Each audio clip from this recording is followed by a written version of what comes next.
ეფექტი არ აქვს.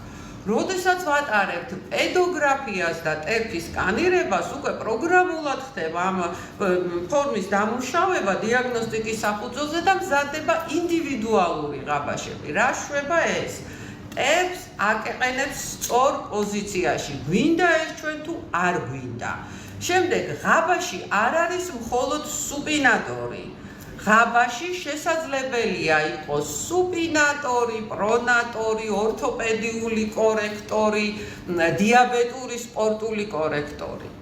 როდის ეს არის ფეხსაცმელში ჩასაფენი, თუ ვინმე მარიცის, ესე ქვია ღაბაშები. როდის გამოიყენება ეს? ტერფის ყველა სახის დეფორმაციის დროს. პირველი. შემდეგ კოჭვების სახსრის დეფორმაციის დროს.